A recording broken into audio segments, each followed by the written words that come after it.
제어실의 공기는 늘 금속 냄새가 났다. 기계에서 새어나오는 미세한 오존 냄새, 오래된 전선이 데워지며 풍기는 탄내, 그리고 사람들이 뿜어내는 땀 냄새가 뒤섞여 있었다. 창문은 두꺼운 강화유리로 막혀 있었고 바깥의 밤은 철저히 차단돼 있었다.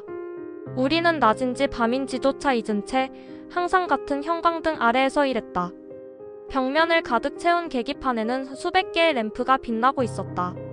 붉은색, 주황색, 녹색. 마치 인공숲처럼 빛의 나무들이 빽빽하게 서 있었다. 나는 그 숲을 오래 바라보는 습관이 있었다. 빛의 배열만 보아도 원자로의 상태를 대략 짐작할 수 있었기 때문이다. 10년 넘게 이곳에서 근무하면서 몸이 먼저 반응하는 영역이 생겼다.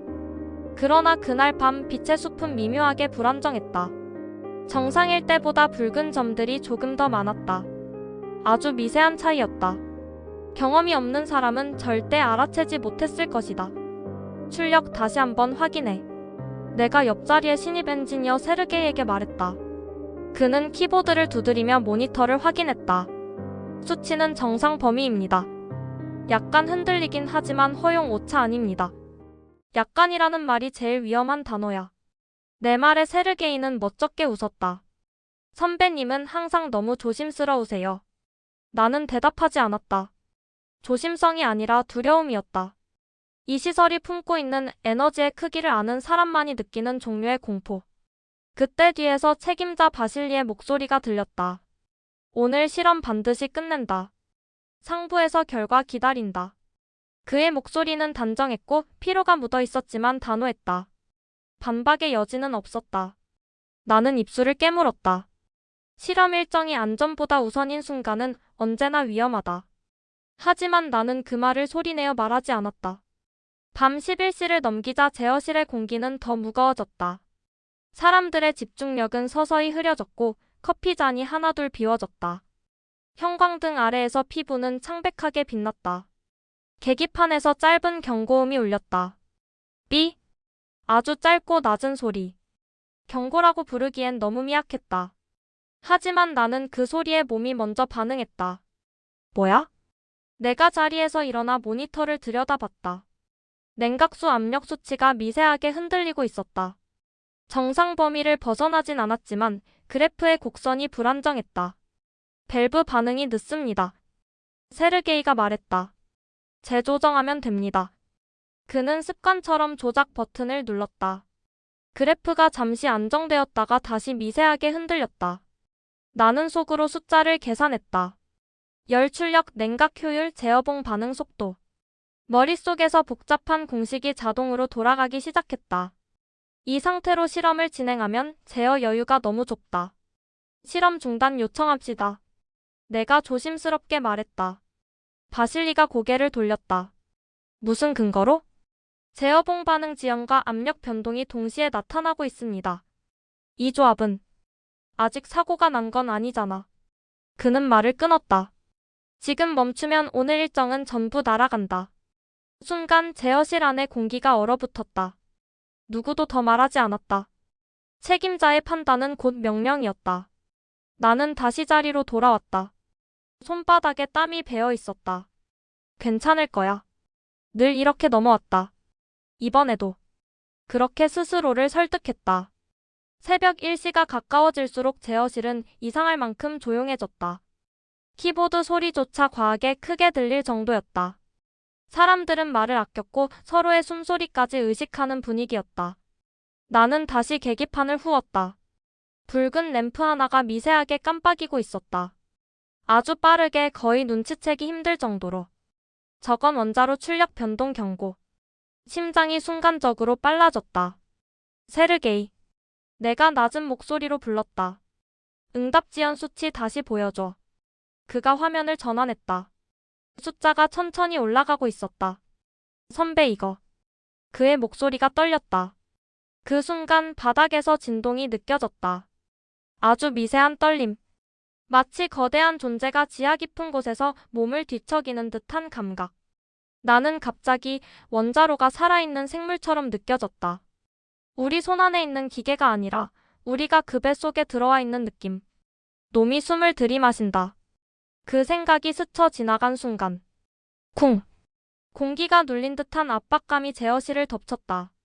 귀가 멍해지고 시야가 흔들렸다. 뭐야? 누군가 소리쳤다. 다음 순간 폭음이 터졌다. 폭음이 터지는 순간 내 몸은 먼저 바닥을 찾았다. 세상이 한번 꺼졌다가 켜진 느낌이었다. 아니, 꺼졌다는 표현도 정확하지 않다. 빛과 소리와 감각이 동시에 찢겨나가 잠깐 아무것도 존재하지 않는 공간에 떨어진 것 같았다. 귀가 먹먹해졌다. 모든 소리는 물속에서 들리는 듯 멀리서 울렸다. 전원 떨어졌다. 누군가 소리쳤는데 그 목소리는 내 귀에 닿기 전에 이미 부서져 있었다. 나는 손바닥으로 바닥을 짚고 몸을 일으키려 했다. 바닥이 미끄러웠다. 어디선가 물이 새어나오고 있었다. 공기에는 금속 타는 냄새가 섞였고 거기에 이상한 냄새가 뒤따랐다. 전기불꽃 같은 냄새인데 더 날카롭고 더 쓰라린 냄새. 오존 아니다. 이건. 나는 그 냄새를 예전에 책에서만 읽었다. 방사선이 공기를 때릴 때 생기는 특유의 냄새. 신경이 착각하는 냄새라고도 했다. 내 눈이 계기판을 찾았다. 램프들이 한꺼번에 꺼졌다가 다시 일부만 켜졌다. 녹색이 사라지고 붉은 점만 남은 구역이 있었다. 원자로 상태 보고. 바실리가 외쳤다. 목소리가 커질수록 그는 더 흔들리고 있었다. 나는 손으로 모니터를 쳤다. 화면은 죽어 있었다. 측정기가. 측정기 말고 내 머리로 판단해. 그가 소리쳤다. 그 순간 다시 진동이 왔다. 두 번째 충격. 첫 폭발이 문을 열었다면 두 번째 폭발은 안에 있던 걸 밖으로 밀어냈다. 천장에서 분진이 쏟아졌다. 나는 팔로 얼굴을 가렸다. 분진이 입안에 들어왔다. 모래처럼 씹혔다. 그리고 누군가가 창 쪽으로 달려가 외쳤다. 불이 보여요. 나는 거의 본능적으로 그쪽으로 갔다. 창문 너머로 보인 것은 불이 아니었다. 검은 덩어리 속에서 푸른빛이 일렁였다. 아주 잠깐 아름답다고 느낄 만큼 맑고 차가운 푸른빛. 체렌코프. 방사선이 물질을 통과할 때 생기는 빛. 즉, 원자로 내부에서만 있어야 할 빛이 바깥에서 보인다는 뜻이었다. 내가 그 사실을 완전히 이해한 순간 손끝이 얼어붙었다. 몸 안에서 피가 빠져나가는 느낌이 들었다. 노심이 열렸습니다. 내 입에서 그렇게 튀어나왔다. 그 말이 제어실의 공기를 죽였다. 우리는 곧장 보고서를 썼다. 나는 수치 대신 사실을 적었다. 수치는 이미 의미가 없었다. 원자로 상부 파손. 노심 노출 가능성. 방사선 수치 측정 불능 수준. 바실리는 내 종이를 빼앗아 읽었다. 종이가 그의 손에서 바스락거렸다. 그가 종이를 구겨쥐는 소리가 이상하게 크게 들렸다. 이 문장 지워. 그가 말했다. 노심 노출 지워. 나는 말문이 막혔다. 지우면 사실이 바뀝니까? 그가 내 눈을 똑바로 봤다. 눈빛은 차갑고 그 안에는 피로와 공포가 함께 섞여 있었다. 사실은 위에서 결정한다. 그 말이 너무 선명하게 내 머리를 쳤다. 재앙이 사실이 되는 순간은 사고가 터졌을 때가 아니라 위에서 인정할 때라는 뜻이었다. 무전기가 울렸다. 상부 지시. 공포 유발 금지. 화재로 보고하라. 나는 순간적으로 웃음이 나올 뻔했다. 웃음이 아니라 혀끝에서 피가 나올 만큼의 허무함이었다. 화재? 내가 중얼거리자 옆에 세르게이가 울먹였다. 선배 밖에 사람들이. 말하지 마. 나는 그에게 낮게 말했다. 말을 막은 건 그를 위해서였을까, 나를 위해서였을까? 그때 책임자가 내 어깨를 잡았다. 손이 떨리고 있었다. 너 여기서 제일 똑똑하지? 그가 말했다. 그러니까 네가 알아서 정상범위라고 적어. 사람들이 죽을 수 있습니다. 내가 말했다. 책임자는 목소리를 낮추었다. 이미 죽고 있어. 그런데 우리가 그걸 확정하는 순간 우리도 같이 죽는다. 그 말이 나를 찔렀다. 나는 이해했다. 그는 단순히 권력을 지키려는 게 아니었다. 살아남으려는 짐승이 되어 있었다. 나도 그 짐승의 일부가 될 것인가? 손이 움직였다. 나는 보고서에서 단어를 지웠다. 노심, 노출. 그리고 남은 건 비겁한 문장 하나였다. 화재 발생.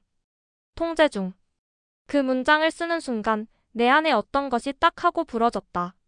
새벽이 밝아올 무렵 소방차들이 도착했다.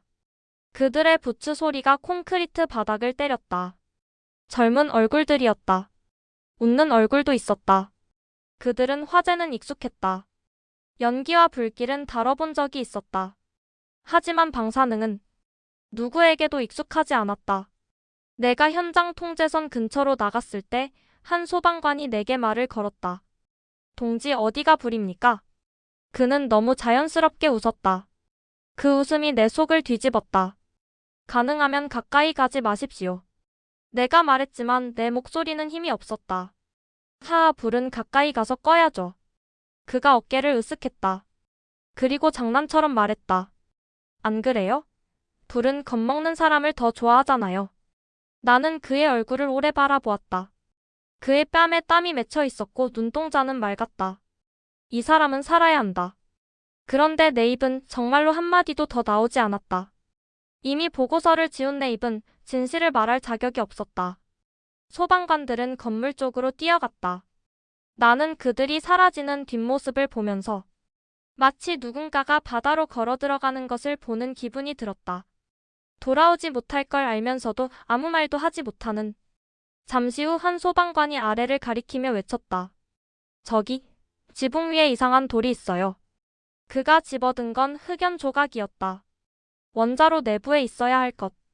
그는 그것을 손에 들고 웃었다. 이거 무슨 돌이에요? 그 순간 내 심장이 멎는 것 같았다. 놓으십시오. 내가 소리쳤다. 정말 오랜만에 내 목소리가 내 목소리처럼 크게 튀어나왔다. 그는 깜짝 놀라 손을 놓았다. 흑연 조각이 바닥에 떨어지며 툭 소리를 냈다. 그는 민망한 표정으로 웃었다. 왜요? 뜨거워요? 나는 대답하지 못했다. 그가 다시 웃었다. 괜찮아요. 우리야 늘 위험한 일하니까. 그 말이 내 가슴을 갈랐다. 그들은 위험을 알고 있었다. 하지만 이것은 위험이 아니었다. 이건 보이지 않는 형벌이었다. 정오가 되자 도시 프리피아트는 이상할 만큼 평온했다. 사람들은 장을 봤다. 아이들은 공원에서 뛰었다. 창문마다 커튼이 흔들렸다. 라디오에서는 음악이 흘렀다. 상황은 통제되고 있습니다. 방송은 그 말을 반복했다. 통제, 통제, 통제. 나는 그 단어가 싫었다. 왜냐하면 그 단어는 누군가가 죽고 있는데도 살아있는 사람들이 안심하게 만드는 주문이었기 때문이다. 나는 혼자 내 숙소로 돌아왔다. 세면대 앞에 섰는데 거울 속 내 얼굴이 낯설었다. 눈밑이 꺼져 있었고 입술이 말라 있었다. 물을 틀었다. 손을 씻었다. 그런데 손이 이상했다. 피부가 따끔거렸다. 마치 아주 약한 바늘들이 계속 찌르는 느낌. 나는 수도꼭지에서 흘러나오는 물을 멍하니 바라봤다. 물이 방사능을 씻어줄까? 아니, 방사능은 때가 아니다. 나는 주머니에서 개인 측정기를 꺼냈다. 삐삐삐삐. 소리가 점점 빨라졌다. 미친 듯이. 나는 창문을 열었다. 바깥 공기에는 봄 냄새가 있었다. 젖은 흙, 새싹, 먼지. 그리고 그 냄새 뒤에 아까의 그 냄새. 금속이 아니라 전기가 아니라 공기가 아픈 냄새. 나는 그 냄새를 들이마시면서 생각했다. 사람들은 지금 이 공기를 마시고 있다. 아이들도. 임산부도. 그리고 아무도 모른다. 그때 창문 아래에서 아이들 웃음소리가 들렸다. 나는 그 소리를 들으며 무릎이 풀려 바닥에 주저앉았다. 그 웃음이 너무 정상적이어서 너무 평화로워서 오히려 재앙의 얼굴처럼 느껴졌다. 병원 복도는 소독약 냄새로 가득 차 있었다. 하지만 그날의 냄새는 평소와 달랐다. 소독약 냄새 아래에 달콤하고 쇠 비슷한 냄새가 섞여 있었다. 사람의 몸이 망가질 때 나는 냄새였다. 복도 바닥에는 군화 자국이 여기저기 찍혀 있었다. 급하게 들것이 오갔다는 흔적이었다. 간호사들의 얼굴은 창백했고 그들의 눈빛에는 이미 피로와 공포가 동시에 자리 잡고 있었다. 방사선 화상 환자입니다. 누군가 낮은 목소리로 말했다. 나는 그 단어를 듣는 순간 심장이 철렁 내려앉았다. 공식적으로는 아직 방사능 누출이 없었다. 그런데 병원에서는 이미 그 단어를 쓰고 있었다. 나는 병실 문 틈으로 안을 들여다봤다. 침대 위에 누워있는 소방관. 얼굴이 붉게 부어 있었고 입술은 갈라져 피가 맺혀 있었다. 눈동자가 초점을 잃은 채 천장을 바라보고 있었다. 그였다. 아침에 나에게 웃으며 말을 걸었던 소방관. 그는 나를 알아보지 못하는 눈빛으로 나를 바라보다가 잠시 후 미세하게 눈을 찌푸렸다. 불은 껐습니까? 그의 목소리는 거의 숨소리처럼 약했다. 나는 대답하지 못했다. 불이 아직 남아있으면 다시 가야 하는데. 그는 그렇게 말하고 기침을 했다. 붉은 거품이 입가에 맺혔다. 그 순간 내 안에서 무언가가 터졌다. 이건 사고가 아니다. 이건 살인이다. 그리고 나는 공범이다. 나는 병실 문을 닫고 복도를 걸어 나왔다. 발걸음이 점점 빨라졌다. 숨이 가빠졌다. 머릿속에서는 한 문장만 반복되었다. 지금 말하지 않으면 나는 영원히 침묵하는 인간이 된다. 본부 회의실에는 고위 책임자들이 모여 있었다. 담배 연기가 천장에 엉겨붙어 있었고 컵에 담긴 차는 아무도 마시지 않았다. 현재 상황은 안정적입니다. 누군가 보고하고 있었다. 방사선 수치는 정상 범위 내입니다. 나는 문을 열고 그대로 들어갔다. 거짓말입니다. 모든 시선이 나를 향했다. 노심이 노출됐습니다. 이미 소방관들이 급성 방사선 증후군을 보이고 있습니다. 지금 당장 도시를 나가. 바실리가 내 말을 끊었다. 회의 중이다. 당신들이 사람을 죽이고 있습니다. 내 목소리가 회의실 벽에 부딪혀 울렸다. 순간 정적. 책상 너머의 간부 하나가 천천히 나를 바라봤다. 젊은 기술자, 당신이 본 걸 정확히 증명할 수 있나? 측정기는 고장난 게 아닙니다. 고장난 건 보고 체계입니다. 내 손이 떨렸다. 하지만 멈추지 않았다. 아이들이 지금도 밖에서 숨쉬고 있습니다. 방사능은 연기가 아닙니다. 보이지 않는다고 없는 게 아닙니다. 누군가 의자를 밀며 일어섰다. 선동하지 마라. 선동이 아니라 현실입니다. 나는 거의 소리치고 있었다. 내 안에 쌓여있던 죄책감, 공포, 분노가 한꺼번에 터져나왔다.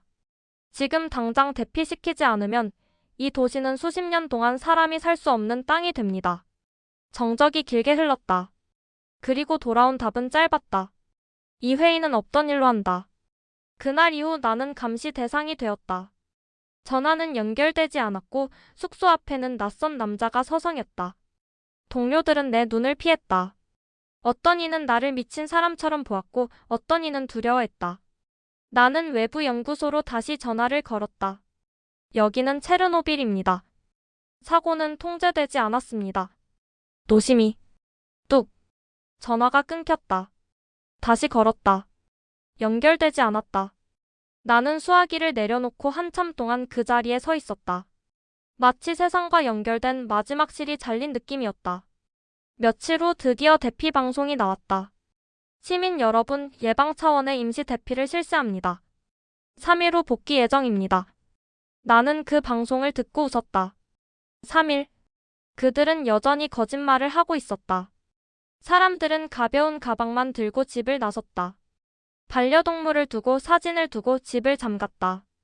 나는 거리에서 한 아이가 인형을 끌어안고 울고 있는 모습을 보았다. 금방 돌아온대.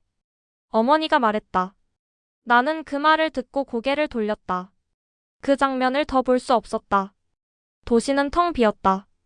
바람만이 창문을 두드렸고 종이 조각이 거리를 굴러다녔다. 놀이공원의 관람차는 멈춘 채 하늘을 바라보고 있었다. 나는 혼자 도시를 걸었다. 발소리가 너무 크게 울려서 내가 아직 살아있다는 사실이 부담스러울 정도였다. 나는 광장 한가운데 서서 하늘을 올려다봤다. 푸른 하늘. 아무 일도 없었던 것처럼 맑은 하늘. 하지만 나는 알고 있었다. 이곳에는 보이지 않는 불이 아직도 타오르고 있다는 것을. 처음에는 단순한 피로라고 생각했다. 아침에 일어나면 손가락이 잘 펴지지 않았다. 관절이 뻣뻣했고 피부 안쪽에서 은근한 열감이 올라왔다. 마치 몸속 어딘가에 작은 난로가 켜진 것처럼 미묘하게 따뜻했다. 거울을 보면 얼굴이 부어 있었다. 눈밑이 검게 꺼졌고 입술은 자주 갈라졌다. 양치질을 하다 보면 잇몸에서 피가 났다. 처음엔 칫솔이 너무 거칠어서 그렇다고 스스로를 설득했다. 그러나 어느 날 아침 베개 위에 떨어진 머리카락 뭉치를 보고 나는 더 이상 부정하지 못했다. 몸이 기억하고 있다. 보이지 않는 불이 내 안에서도 타고 있었다. 계단을 오르다 숨이 차 멈춰 섰을 때 나는 난간을 붙잡고 한참 동안 고개를 숙였다. 심장이 빠르게 뛰다가 갑자기 멎을 듯 느려졌다. 그때 문득 생각했다. 나는 아직 살아있다.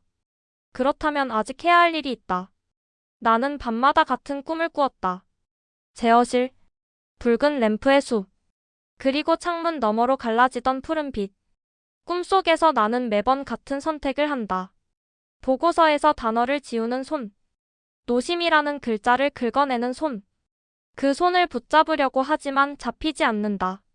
깨어나면 손바닥이 축축하게 젖어 있다. 식은 땀이 아니라 죄책감의 땀이었다. 사람들은 종종 살아남아서 다행이라고 말한다. 그러나 살아남는다는 건 때로는 가장 무거운 형벌이 된다. 죽은 사람들은 고통을 끝냈지만 나는 매일 기억 속에서 다시 죽는다. 병원에서 만났던 소방관의 목소리가 아직도 귀에 남아있다. 불은 껐습니까? 나는 아직도 그 질문에 답하지 못했다. 나는 노트를 샀다. 두꺼운 표지 쉽게 닳지 않는 종이. 연필로 글을 쓰기 시작했다. 잉크는 너무 빨리 마르지 않아 번질 것 같았다. 나는 날짜를 적었다. 사고 시각을 적었다. 내가 보고 지운 단어들을 적었다. 회의실에서 오갔던 대화도 기억나는 대로 적었다. 손이 떨려 글자가 삐뚤어졌다. 이건 고발이 아니다. 이건 기억이다. 누군가 반드시 기억해야 한다. 숫자가 아니라 얼굴로. 나는 소방관의 이름을 적었다. 간호사의 얼굴을 떠올리며 묘사했다. 병원 복도의 냄새까지 적었다. 내 글씨는 점점 느려졌지만 멈추지 않았다. 어느 날 나는 편지를 썼다. 받는 사람은 정하지 않았다. 누군가 언젠가 이 글을 읽게 될 사람에게 쓰는 편지였다. 우리는 작은 침묵 하나가 얼마나 많은 생을 태울 수 있는지 알지 못했다. 아니, 정확히 말하면 알면서도 외면했다. 나는 그 침묵의 일부였다. 그래서 살아남은 동안 계속 말하려 한다. 보이지 않는 불은 꺼지지 않는다. 우리가 기억하지 않는 한. 편지를 접으면서 손이 잠시 멈췄다. 이게 속죄가 될까? 아니, 속죄는 아닐 것이다. 다만 도망치지 않는 선택일 뿐이다. 몸 상태는 점점 나빠졌다. 병원에서는 정밀 검사를 권했지만 나는 가지 않았다. 이미 결과를 알고 있었기 때문이다. 어느 밤 나는 창가에 앉아 도시 쪽을 바라봤다. 멀리 보이는 불빛들은 평온해 보였다. 사람들은 여전히 웃고 아이들은 태어나고 세상은 계속 굴러간다. 그 사실이 나를 위로하기도 더 아프게 하기도 했다. 나는 속으로 조용히 말했다. 미안하다. 누구에게 하는 말인지는 알 수 없었다. 아마도 너무 많은 사람들에게 동시에 하는 말이었을 것이다. 이 글을 읽는 당신에게. 재앙은 언제나 굉음과 함께 오지 않는다. 대부분은 조용히 아무 소리 없이 시작된다. 한 장의 보고서. 한 줄의 삭제. 한 번의 침묵. 그 작은 선택들이 모여 도시 하나를 지운다. 보이지 않는 불은 지금도 어딘가에서 타오르고 있다. 그리고 그것을 끌 수 있는 건 용기뿐이다.